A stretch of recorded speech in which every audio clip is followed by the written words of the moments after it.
ওম শান্তি। বাবা বলছেন, বাচ্চারা এরকম অনুভব করো যে আমি এক খুব উজ্জ্বল হিরে অর্থাৎ সূর্যের আলোর নিচে আছি। সূর্যের আলো পড়াতে আমার মধ্যে থেকে বিভিন্ন রঙের শক্তিশালী কিরণ বেরিয়ে ছড়িয়ে পড়ছে।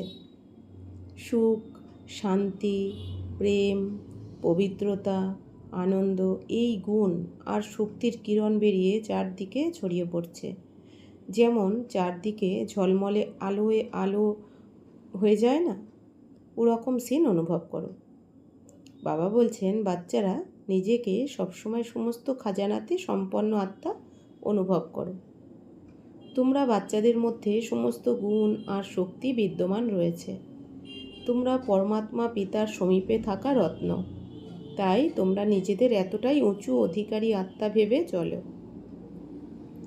এখন বাবা নিজে এসে তোমরা বাচ্চাদের সব মনে করিয়ে দিয়েছেন যে তোমরা কে আর তোমাদের কর্তব্য কত পাওয়ারফুল, অর্থাৎ বিশ্ব পরিবর্তনের কর্তব্য তোমাদের।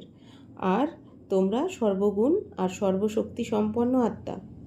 ব্যাস, এখন তোমাদের নিজের গুণ আর শক্তিকে ইউজ করতে হবে। যত তোমরা এই গুণ আর শক্তিকে ইউজ করবে, ততই তোমাদের স্মৃতি বাড়তে থাকবে। তারপর খুব তাড়াতাড়ি তোমাদের আসল স্বরূপ স্পষ্ট দেখা যাবে। বাবা বলছেন, বেশ বাচ্চারা, নিজের ওপর আর বাবার ওপর নিশ্চয় রেখে চলতে থাকো।